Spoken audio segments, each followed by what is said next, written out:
Hello, I'm Samina Mishra, and I wanted to share a story with you today because Eid is coming up, Bakra Eid, also known as Eid ul-Zuha. And it made me think about a story that I'd written some years ago when I was asked to write something around Eid. Life is full of contradictions, and often these are not easy to resolve. Sometimes you just have to accept that it's complicated.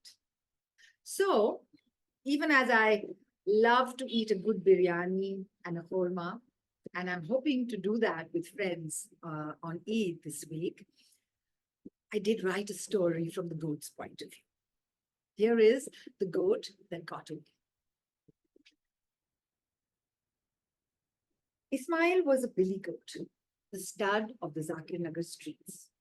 A handsome black and white goat with sharp curved horns, long black ears, and a short black tail. His body was white, with one large black patch running all the way from his chin down to his chest. He had an air of majesty about him, and when he walked, the other goats made way for him. Someone had put a shiny garland of pink and green tinsel with an old CD in the center around his neck, and Ismail wore it proudly, as if it marked him out as the lucky one. And indeed, he seemed to be quite lucky in foraging for food. He always managed to get the choicest pieces of stale roti from Zakir Nagar's garbage dumps, old bits of rope, and even leaves from the few bushes that had survived Zakir Nagar's construction. The fruit sellers would hand him the overripe fruit that they knew wouldn't get sold, and the housewives would leave out their vegetable peelings for him. None of the other goats would touch these until Ismail had had his share and moved on. Ismail belonged to no one. No, sir, he was very much his own person, or billy goat, as it were. It was more of a case of Zakir Nagar belonging to him. There wasn't a goat on the streets that didn't know about him. Mother goats would point him out to their babies just as soon as they were able to stand without their knees buckling over. And the older goats, who had missed coming under the butcher's knife because of their stringy muscles, looked to him for a corner of the garbage dumps to call their own. Now, if he didn't belong to anyone, didn't have an owner, then you might ask, how did he get the name Ismail? After all, names are mostly given by others, parents, owners, people who have rights over a body. And the one who does the naming is the one who calls the shots, the one who has to be obeyed, right? Well, who had the rights over Ismail? Who was he to obey? Now there's a story, and I think it's time it was told. Ismail was born to a nanny goat that belonged to an imam in one of the local masjids. When he was a kid, he was a beautiful little thing, prancing around the masjid courtyard. The imam was very fond of goat's milk, and so he would try and keep the kid away from the nanny goat until he'd had a chance to milk her. Mornings were easy because he'd just put a large basket over the sleeping kid and lead the nanny goat away. But evening milking time was the imam's wife's responsibility, and there was much shouting and shoving and shushing as the kid who would become Ismail knocked over things trying to get to his bleating mother. Finally, the imam who sat at one end of the courtyard conducting Quran classes for a group of children in the evenings told the children to bring the kid to class. The children were more than happy to have this distraction in the midst of their Alif Lam meals. They fought over whose turn it was to sit with the kid, played with its long black ears, and fed it little tidbits. The kid began to enjoy this attention and soon forgot about its mother. 5 o'clock Quran class became his favorite time. He got to play with the children, sit among their books, sniff the pages, eat the smuggled treats, and then to top it all, listen to the end of the class story that the Imam told the children. The stories were all from the Quran, about prophets and miracles and why Allah should be obeyed. It was the part of the class that the children liked best, and the kids sat among them, soaking up their enthusiasm. When their eyes widened in wonder, So did his. When their mouths hung open in amazement, so did his. And when they smiled, the kid nodded in appreciation, letting the bell around his neck tinkle gently. And so many weeks passed, and the kid who would be Ismail grew big and strong. One evening, after the children had finished their Quran reading, the Imam decided to tell them the story of the great sacrifice. Eid al-Zuha, or Bakra Eid as it was popularly called, was a week away, and he thought it was time for the children to understand what the festival was all about. You all know about the Prophet Ibrahim, he began. Well, one day he received a message from Allah asking him to sacrifice what was dearest to him as a sign of his true faith. What was dearest to him was, of course, his son Ismail. And Ibrahim didn't know what to do. The Imam paused. The children looked confused, and the goat who would be Ismail looked at them uncertainly. Little Faizan raised his hand and asked, "But what does sacrifice mean, Imam Sahab?" The Imam pulled at his beard thoughtfully, trying to find a way to explain this. Sacrifice. It means giving up something that you value for something or someone that you think is more important. In this case, Allah. Allah is the most important, isn't he? And so Ibrahim had to obey his command. The goat who would be Ismail seemed to understand. He'd heard the Imam say Allahu Akbar countless times and explained to the children that it meant God is great. He'd figured out that Allah was the one that everyone thought had rights over everything. The masjid, the people, even the goats. He wasn't sure how it worked, but he was willing to go along with it. But how was he to sacrifice Ismail? Asked Haris. The Imam looked a little uncomfortable. He had to give him up to Allah. Kill him, he mumbled. The children took a quick, indrawn breath in collective shock, and the goat who would be Ismail widened his eyes in alarm. This business of the rights didn't seem, well, quite right. Wait, continued the Imam quickly and more forcefully. The story has a happy ending. You will see the miracle of Allah in the story. Ismail was unhurt. What happened was that when Ibrahim took him to the place of the sacrifice, he wept and said he just couldn't do it. But Ismail, who was also a true believer, told him that Allah's command must be obeyed. He told his father to tie a blindfold over his eyes so he wouldn't have to see what he was doing while performing the sacrifice. The children sat up straight, waiting tensely to hear the rest. The goat who would be Ismail did too. So that's what Ibrahim did. He brought down the knife while he was blindfolded, and when he opened the blindfold, do you know what he saw? The children leaned forward and shook their heads. And the goat who would be Ismail did too. The Imam smiled. Ismail stood to one side, pale and hearty, and on the spot of the sacrifice, with its head cut off, lay a goat. A goat? The goat who would be Ismail felt a ripple of shock run through his body. He couldn't believe what he had just heard. Happy ending indeed. And what about the scapegoat in the great sacrifice?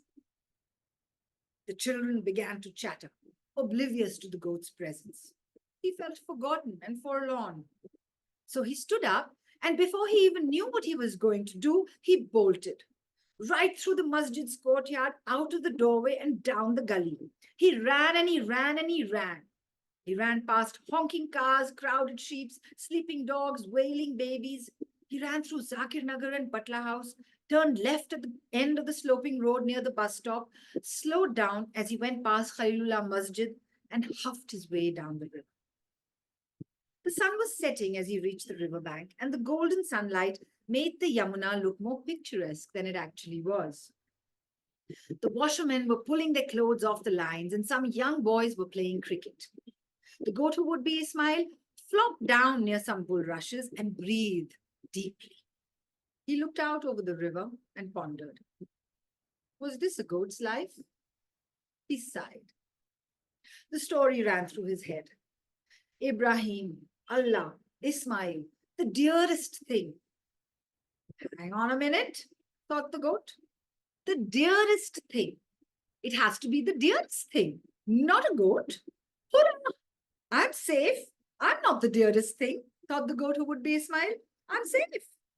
He got up and jiggled a little jig. But then his eyes fell on the dhobis nearby, loading their blinkered mules with the laundry, and he sat down with a thud. He had figured out what the story meant, but would the others? Just then, the Maghrib Azan rang out. Allahu Akbar. And the goat thought, okay, I heard you. I know who's calling the shots. But if the great sacrifice doesn't have to be of a goat, then you've got to give me a way to prove it. An eagle circled overhead, and the goat watched it. Large, lazy circles turned into smaller, quicker ones, and then it pounced. When it rose up again, the goat could see a flat, shiny object held in its talons. The eagle flew closer and then released the object, which was clearly not food. It spiraled downwards towards the goat, and before he could get up and out of its path, thud, it fell straight onto the goat's right horn. It was a disc, and the center had gone neatly through the tip of the horn and now sat like Saturn's ring around it. The goat who would be Ismail was not pleased. He shook his head and nodded vigorously, but the disc was stuck. This is just not my day, he thought, and turned woefully towards Zakir. When he arrived at the masjid courtyard, the Imam started shouting. Two of the boys from the Quran class were still there, and they came forward to help. Look, he's got a CD stuck on his horn, said Faizan, and started to laugh. The goat who would be Ismail hung his head sadly. Let's pull it off and find out what it is, said Haris. So with the Imam holding the goat, the two boys tugged the CD off carefully. The Imam kept grumbling through the proceedings, but once the disc was off, he grabbed it and told the boys to call Abu Bakr from the computer shop next door. Abu Bakr arrived, and when the Imam showed him the CD, he went back to his shop and returned with a battered laptop computer. It's probably too damaged to play, he said. The CD was inserted and the computer groaned and moaned, but managed to read it. Lucky, said Abu Bakr as he double-clicked on the CD icon. The Imam and the boys crowded around to see what would play, and the curious goat who would be Ismail stayed on the fringes. An image popped up on the screen of a man with a flowing beard sitting on a dais with a mic in front of him. He began to speak. Today I shall speak about sacrifice, Qurbani. The Imam's eyes widened. But that's just what I did some time ago, he squeaked. The goat who would be Ismail couldn't believe his ears for the second time that day. I, Mullah Nasruddin, will point out what true sacrifice is all about, continued the image on the screen. Sacrifice is about giving up something you love, something that is important to you. But today, people have forgotten this, and when they are asked to sacrifice, they find the nearest animal, a sheep, a goat, a camel, and the killing of that creature is the Qurbani. Tell me, is that the thing dearest to you?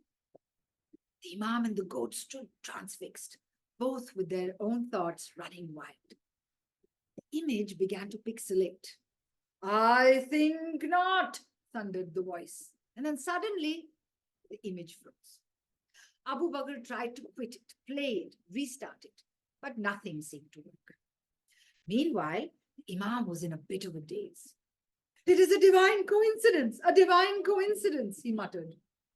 Faizan and Haris turned to the goat who would be Ismail and declared, then Imam Saab, you have to thank him. He's the one who brought the CD. The goat, almost as dazed as the Imam, looked quizzically at the group. Abu Bakr shut down the computer, ejected the CD and handed it over to the Imam. The boys are right, Imam Saab, he laughed. So how are you going to thank the goat? Not make him part of the great sacrifice? The Imam looked at him thoughtfully. Perhaps you're right, he muttered. Yes, shouted the boys. Yes, yes, yes, thought the goat who would be Ismail. He couldn't believe his ears for the third time that day. But when the boys approached him with a garland of shining tinsel, he threw back his head and let them put it around his neck. The boys paraded him down Zakir Nagar's streets, telling everyone about the story. The people came out of their homes and stopped their work to listen. Some people gave the goat food, others patted him, still others felt his horns. And at the end, someone managed to thread the CD onto the garland, and the goat felt like he'd been crowned a king. Night, as he lay down to sleep, he thought, I'm the one who got away. I'm not the goat in the story. I'm Ismail. And so that's how the goat who would be Ismail came to be called Ismail, at least in his own mind. And that's the only one that counts, right? I hope you like the story. If you would like to read it, you can find it in anthologies published by Scholastic with the details given below the video.